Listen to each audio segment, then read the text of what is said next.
Next question, question number 32. The equation of simple harmonic progressive wave is given by y equal to a sine of 100 pi t minus 3x. Find the distance between two particles having a phase difference of pi by 3. इस type का question हमने already solve किया है. आपको करना क्या होता है, स्टैंडर्ड इक्वेशन से कंपेयर करना होता है, राइट. और यहाँ पे आपको कंपेयर करके मिल जाएगा k इक्वल टू 3. फिर अगर आपको याद होगा तो पाथ डिफरेंस से फेज डिफरेंस बाय k हमने सॉल्व किया है already question, so we are not going to spend much time in solving this. Phase difference कितना दिया है आपको, पाई बाय 3 और k की वैल्यू कितनी है 3, तो ये आ गया pi by 9 metre, pi by 9 metre. Option number A.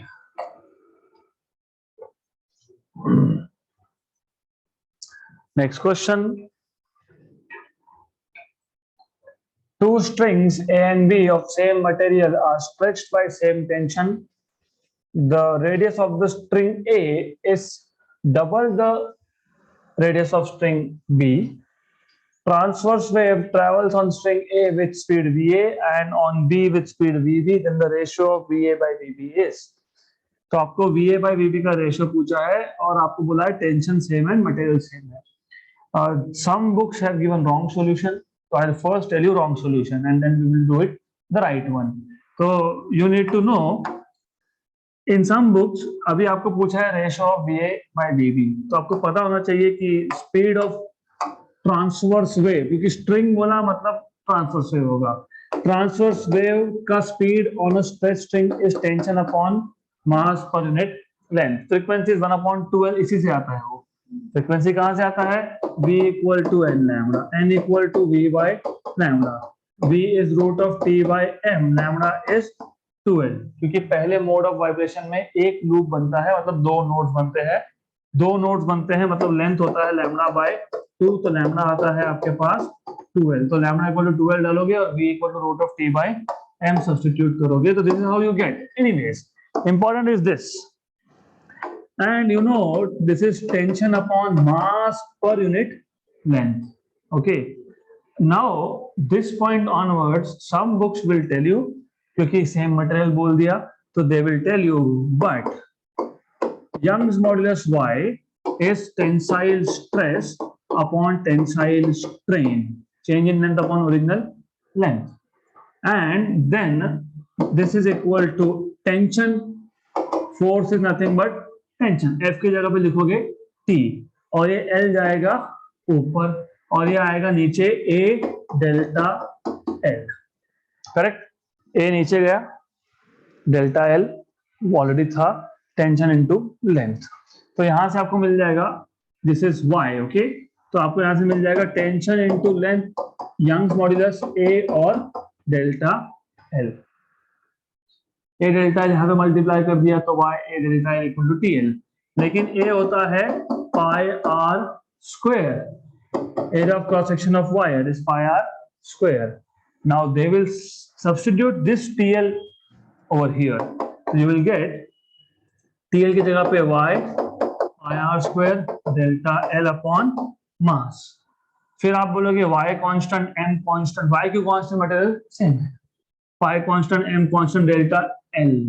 You cannot take constant because you don't know what is delta L. So this is where the solution is going wrong, because you delta L constant मान लेते. Delta L constant मान लिया तो proportional to root of r square, मतलब proportional to r, मतलब V is directly proportional to r. तो VA by VB will be RA by RB. और बोला क्या है आपको, बोला है radius of A is double of B, तो RA equal to 2 times of RB, तो RA by RB equal to 2, मतलब आपको VA बाय VB मिल जाएगा 2. Option number C. ये नहीं करना है, this is not what you are supposed to do. Good. तो what you are supposed to do is, आपको ऑलरेडी पता है, speed equal to root of TL by mass, mass is volume into density.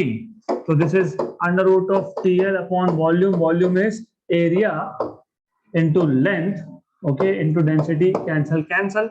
So this is equal to under root of area is pi r square rho. अब क्योंकि material same है तो रो same है और tension तो same बोला ही है, तो it is proportional to 1 upon root of R square, मतलब v is proportional to 1 upon square root of r square, मतलब v is proportional to 1 by r, मतलब va by vb will be rb by ra, but rb by ra is 1 by 2, so option number B. Next question. If the end correction of an open pipe is 0.8 centimeter, then the inner radius of the pipe will be. End correction of open pipe. So open pipe is basically open at two ends. और आपको पता होना चाहिए in any mode of vibration, any mode, fundamental या फिर first overtone या फिर second overtone, मैं fundamental दिखाता हूँ यहाँ पे, तो you should know कि fundamental mode में ही यहाँ पे you have something like this. So what you have is basically one loop, two half loops, मतलब basically you have two half loops. तो इसमें ऐसा आएगा, two half loops आएंगे, एंड एंड करेक्शन यहाँ पे भी होगा और यहाँ पे भी होगा. तो यहाँ पे टोटल एंड करेक्शन, यहाँ पे टोटल एंड करेक्शन आएगा 2 टाइम्स ऑफ ई, और ये 2 टाइम्स ऑफ ई आपको दिया है 0.8 सेंटीमीटर. तो यहीं से you will get 0.4, E equal to 0.4 centimetre. But end correction if you remember is 0.3 times of inner diameter. आपको पूछा क्या है, इनर रेडियस. आपको पता होना चाहिए कि ये जो यहाँ पे एंड करेक्शन है, it turns out to be 0.3, 30%. किसका 30%? इनर डायामीटर का, मतलब 0.3 times of inner diameter equal to this. अब एक काम करो, ये 0.3 और वो 0.4 पॉइंट डालो, तो 3 times of diameter equal to 4, लेकिन डायामीटर होता है ट्वाइस द रेडियस, तो 1 जा एंड 2 जा, तो radius is 2/3 centimetre. 2/3 option number B. Next question. Wire having tensions 225 Newton produces 6 beats per second when it is tuned with a fork. When tension changes to 256 Newton, it is tuned with the same fork. Fork is not changing. The number of beats remains unchanged. The frequency of the fork will be. तो थोड़ा सा इस question में confusion normally होता है, तो अच्छे से समझ लो क्वेश्चन को पहले. तो you have a string which has a tension of 225, और आपको पता है कि टेंशन कैसे बढ़ाते हैं. You just put some extra load in the slotted weight arrangement. Tension बढ़ेगा तो फ्रीक्वेंसी भी बढ़ेगा, right? But first of all, you should know here that n is equal to 1/12 root of t by m. You are not changing wire, m is constant. You're not changing length, l is constant. So n is proportional to root of t. ऊपर से पहले case में tension आपको दे दिया 225, दूसरे case में tension आपको बता दिया 256. इसका मतलब tension T2 is greater than tension T1. इसका मतलब under root of T2 is greater than under root of T1. इसका मतलब N2 greater than N1. तो पहले कौन से केस में, फोर्क की बात ही नहीं कर रहा हूं मैं स्ट्रिंग की बात कर रहा हूं. यहाँ पे सबसे बड़ा कंफ्यूजन यही होता है N2 N1, एक फोर्क और एक स्ट्रिंग. नो, पहले केस में भी स्ट्रिंग, दूसरे केस में भी स्ट्रिंग. पहले केस में मतलब N1 is frequency of string with tension T1, N2 is frequency of string with tension T2. अभी फोर्क की बात करेंगे, अभी ध्यान दो यहाँ पे, क्योंकि here onwards it gets little messy, दोनों केस में नंबर ऑफ बीट्स है same, right? Remember, number of beats मतलब पहला फ्रीक्वेंसी माइनस दूसरा frequency, right? Is this clear? Beats में फ्रीक्वेंसी क्या होती है? Frequency of one source minus another source. First of all this statement itself is wrong here, क्योंकि यहाँ पे आपके पास एक स्ट्रिंग है और दूसरा आपके पास फोर्क है, तो पहले आप फोर्क के फ्रीक्वेंसी को नाम दे दो। Let X be the frequency of fork. पहले ये काम करना पड़ेगा। अब इसका मतलब अब दो cases, n1 minus X equal to 6 या फिर x minus n1 equal to 6। Difference in frequency है ना, तो या तो फिर स्ट्रिंग का फ्रीक्वेंसी ज्यादा रहा तो बड़े में से छोटा माइनस करोगे, अगर स्ट्रिंग का फ्रीक्वेंसी कम है तो फिर फोर्थ में से स्ट्रिंग का माइनस करोगे केस 1 में, right? Exactly for this reason ये फाइंड करना पड़ा हमको। आपको पता है कि स्ट्रिंग में सेकंड केस में फ्रीक्वेंसी ज्यादा है और पहले केस में स्ट्रिंग का फ्रीक्वेंसी कम है, स्ट्रिंग का, फोर्क का नहीं। किसका? स्ट्रिंग का।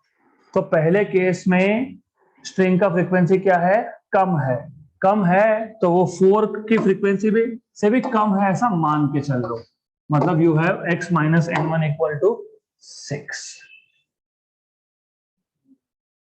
इसके लिए ये हमको इसके लिए लगा, नहीं तो इसकी कोई जरूरत नहीं थी।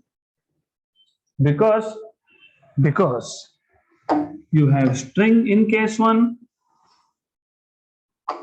you have tuning fork in case 1। इसका फ्रीक्वेंसी x है और इसका फ्रीक्वेंसी n1 है, और आप स्ट्रिंग को वाइब्रेट करोगे with the help of tuning fork. In case number 2 fork में तो कोई चेंज नहीं है, लेकिन स्ट्रिंग की फ्रीक्वेंसी में चेंज है। अगर n1 ग्रेटर देन n2 होता, उल्टा होता, तो आप लिखते n1 minus X equal to 6 और यहां पे लिखते x minus n2 equal to 6। लेकिन ऐसा है क्या? नहीं। क्या है? उल्टा है। अगर उल्टा है तो उल्टा लिखो। उल्टा है तो x minus n1 equal to 6 and n2 minus X equal to 6। Clear यहां तक? तो ये दो इक्वेशंस आपको पता होने चाहिए। This is what you need to know. अब दो इक्वेशन लेकिन 3 अननोन, सॉल्व नहीं होते, राइट? फिर क्या करोगे? फिर कुछ नहीं करेंगे। ये है हमारे पास प्रोपोर्शनलिटी है, तो फिर प्रोपोर्शनलिटी है तो फिर एक काम करो, n2 by n1 is root of t2 by t1। लेकिन t2 कितना? 256। t1 कितना? 225। ये है 16, ये है 15, राइट? तो root of 256 is 16, root of 225 is 15। मतलब n2 is 16 by 15 times of n1, और ये n2 यहां सब्स्टिट्यूट कर दो। तो ये जो n2 आपने लिखा है, इस n2 की जगह पे सब्स्टिट्यूट दिस, राइट?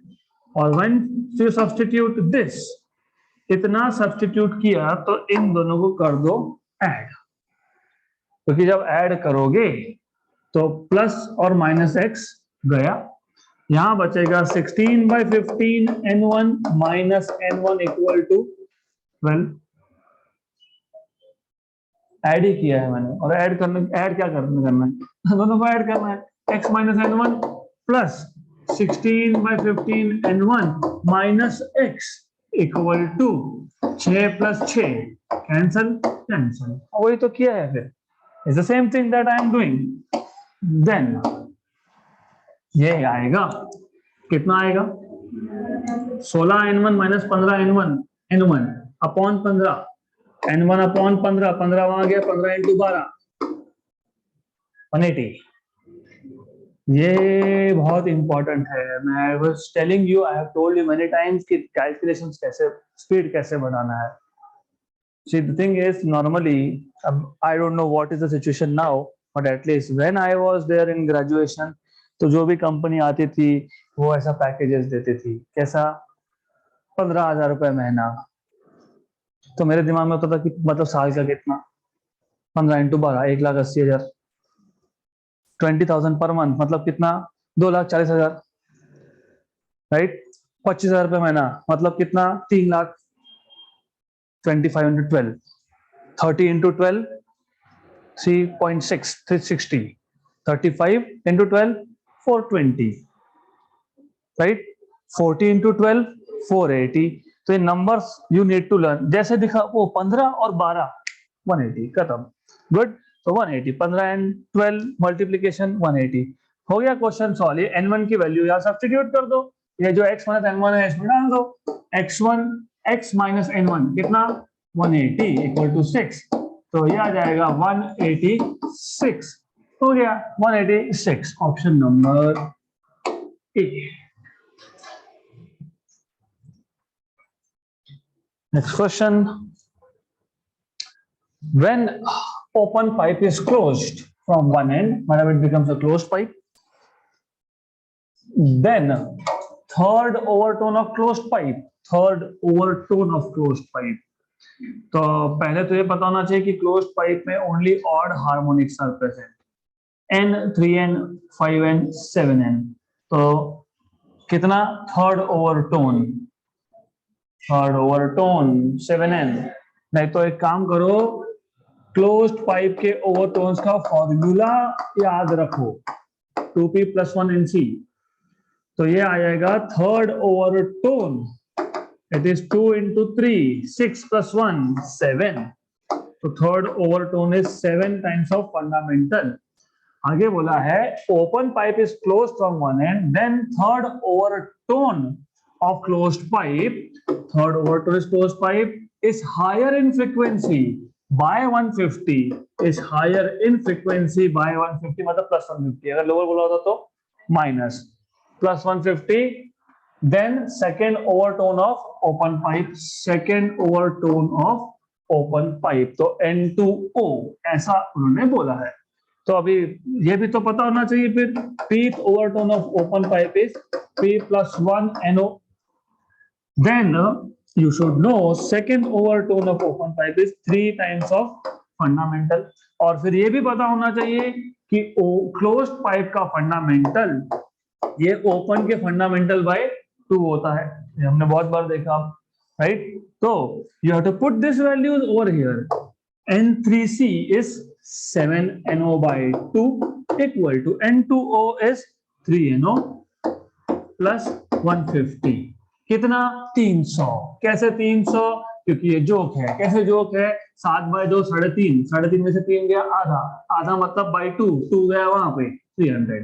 तो 7NO by 2 minus 3NO।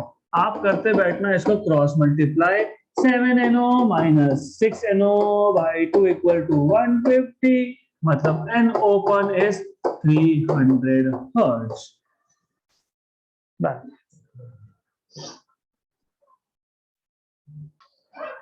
Before we go ahead to next question, we have to go through something called as Doppler effect।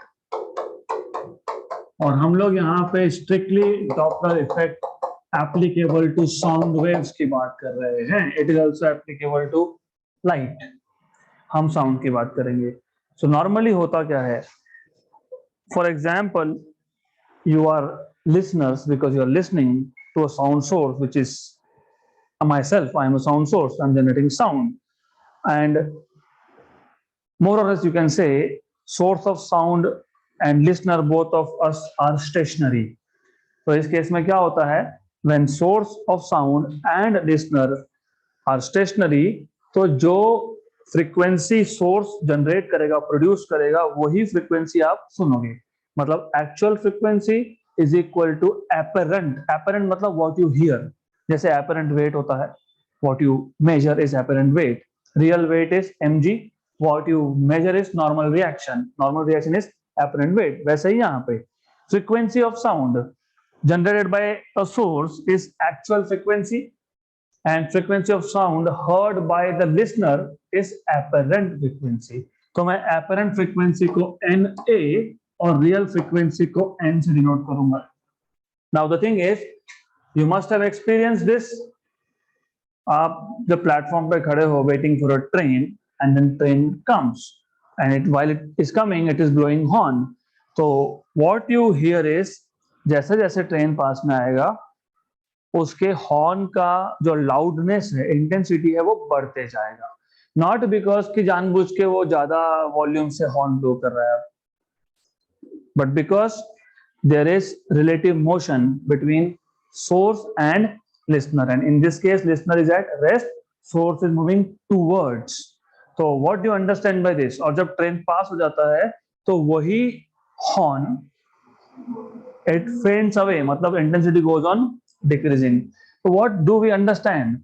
Apparent frequency is greater than real frequency if the distance between listener and the source is decreasing, and apparent frequency is less than real frequency if the distance is increasing. Good.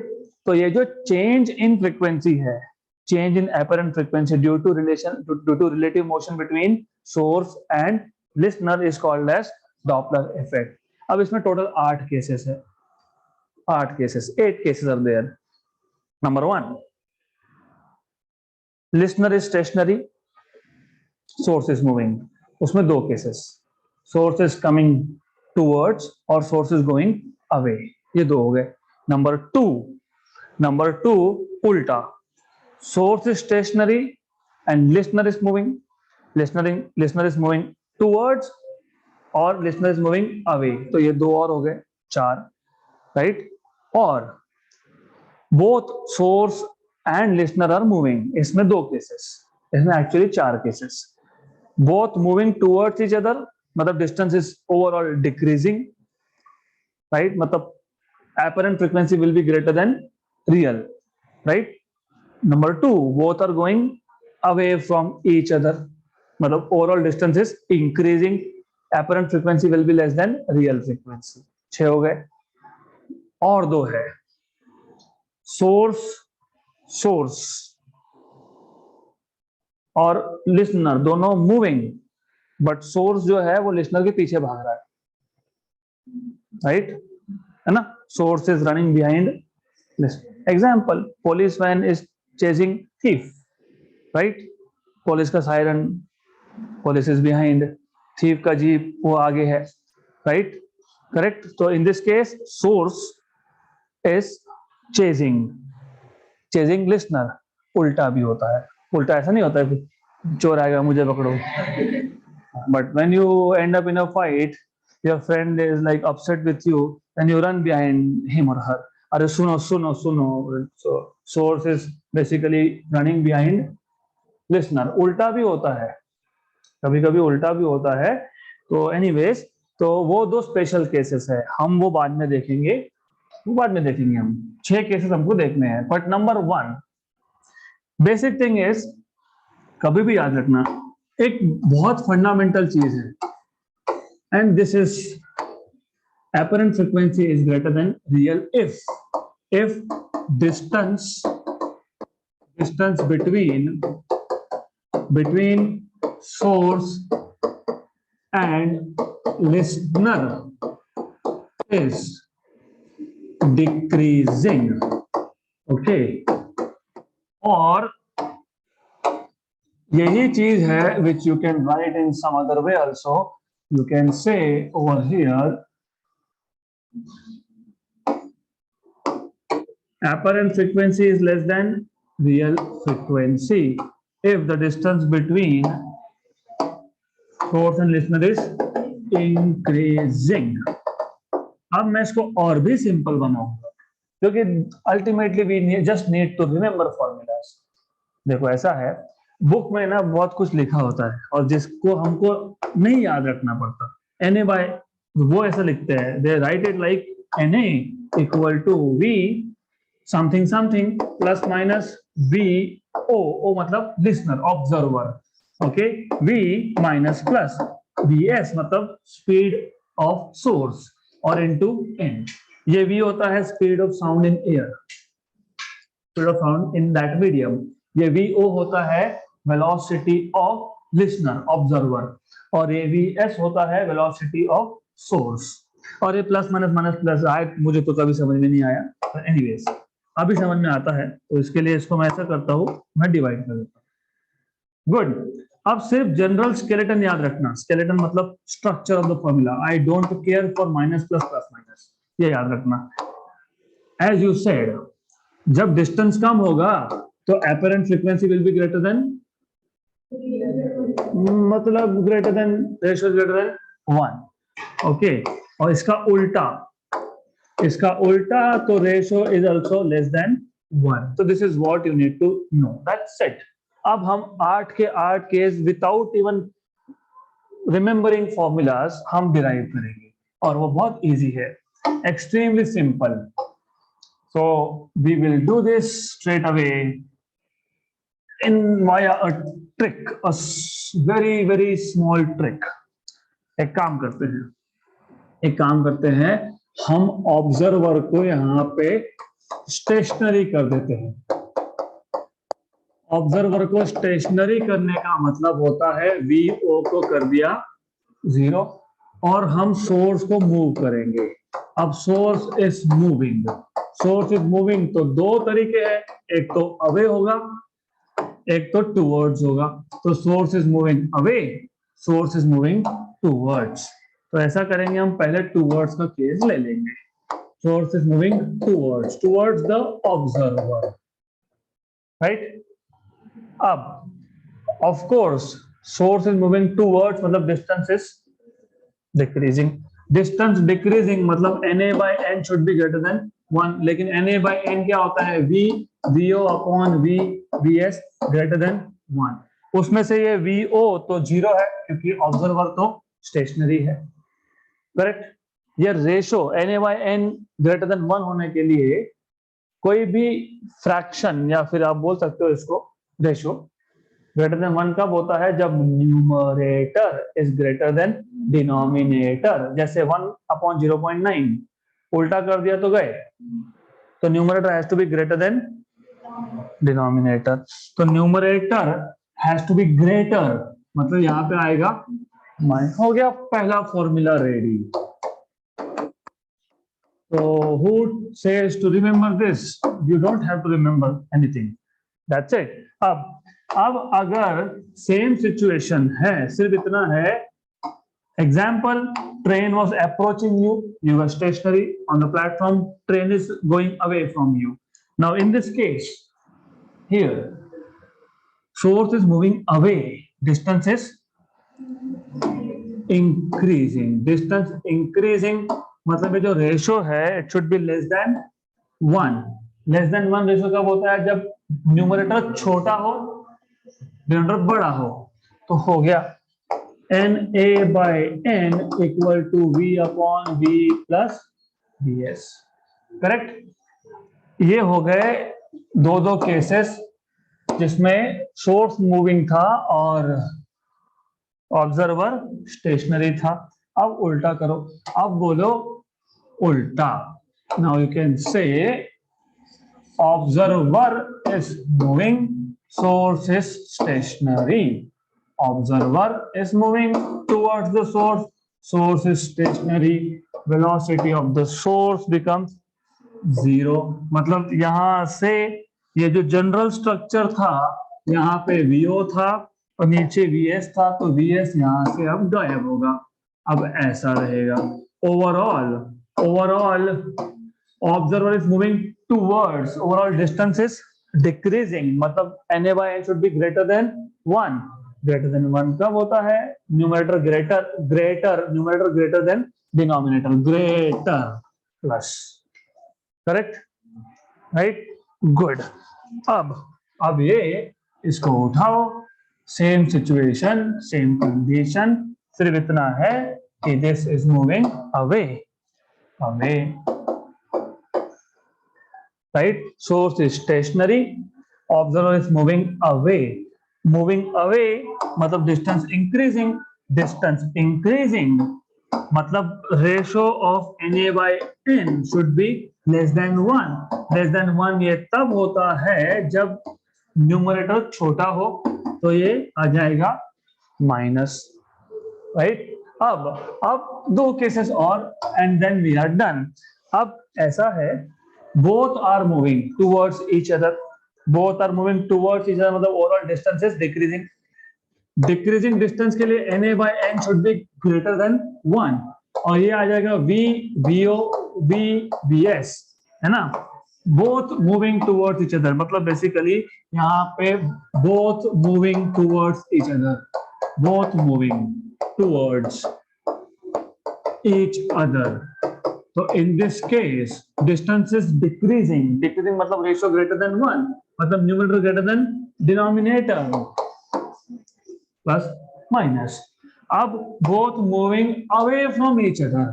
झगड़ा हो गया, एक बोला मुझे तुझसे बात नहीं करनी मैं जाता हूं, दूसरा बोला मुझे भी नहीं बात करनी मैं भी जाता हूं. Both moving away, both moving away from each other. Good. Away मतलब डिस्टेंस इज इंक्रीजिंग. इंक्रीजिंग मतलब ratio less than 1. Ratio less than 1 मतलब numerator should be less than denominator. Done. अब दो केसेस है, वो दो केसेस हम न्यूमेरिकल्स के टाइम देखेंगे क्योंकि वो डिपेंड करेगा स्पीड पे. ऑब्जर्वर का स्पीड कितना और सोर्स का स्पीड कितना, तो उसका जनरल फॉर्मूला नहीं बनाना चाहिए. So that is why I will not make it. So that's it for today.